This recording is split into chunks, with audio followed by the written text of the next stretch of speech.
민주사회에서 언론의 중요성은 얼마나 강할까요? 언론의 기능은 시민들에게 정보를 공유하고 시민들의 정체를 참여할 수 있게 그 정보들을 전달해주고 자연재해와 같은 여러가지 위협 정보들을 또 경고해주고 현대사회의 시민들이 세상을 접하는 방법 그 자체라고 할 수가 있습니다. 물리적인 관점에서 우리가 이 넓은 세상을 전부 다 직접 보고 들을 순 없으니까 말이죠. 그 역할을 언론들이 대신해 주는 것입니다. 하지만 이렇게 중요한 일을 하는 언론들이 마녀 사냥이나 명예훼손을 통한 금전적 피해를 입히는 경우도 있는데요. 그 첫 번째가 삼양라면 우집화동이라고 할 수 있습니다. 다양한 언론사들이 삼양라면이 면을 튀길 때 공업용 우지를 사용한다고 해서 공격을 하게 되었는데 그 결과 삼양라면의 매출이 거덜나게 되었고 이 삼양라면은 조사를 받게 되었습니다.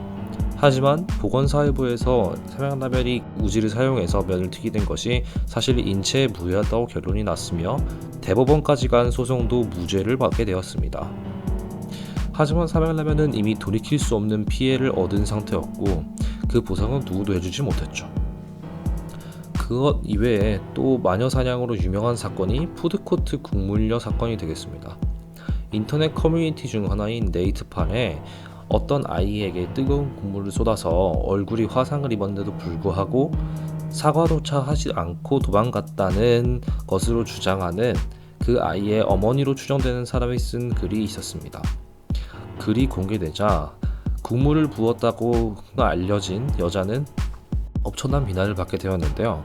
결국 조사가 시작되고 CCTV가 공개되자 사람들은 엄청난 반전에 또다시 놀라게 되었습니다. CCTV 영상을 보면 사실상 여자의 잘못이라기보다는 갑자기 와서 들이박은 소년의 잘못으로 보이는 것이 크기 때문인데요. 이 여성분도 실제로 손에 화상을 입었다고 하시지만 아이도 다쳤다는 말에 굳이 문제 삼지 않고 그냥 길을 떠나셨다고 합니다. 이렇듯 언론들은 한 사람에게 엄청난 정신적 데미지 또는 한 기업에게 엄청난 경제적 피해를 입힐 수도 있는데요. 그렇다면 우리 같은 일반인들은 어떻게 언론을 접하는 것이 좋을까요? 첫 번째, 그것은 객관적 시간을 기르는 것이 굉장히 필수적인 요소입니다. 흔히 언론 플레이라고 불리죠. 특정한 의도나 목적을 가지고 왜곡되거나 시민들을 속이는 경우가 생길 수가 있습니다. 사회 전체를 이해하는 창문인 언론인 만큼 더욱 중립적인 자세로 언론을 받아들일 필요가 있습니다. 또한 언론은 언론대로 허위사실이나 과장사실을 유포하거나 특정 집단을 고의적으로 공격해서 피해를 입히거나 이득을 취하는 등의 행동을 절대 해서는 안 되겠죠.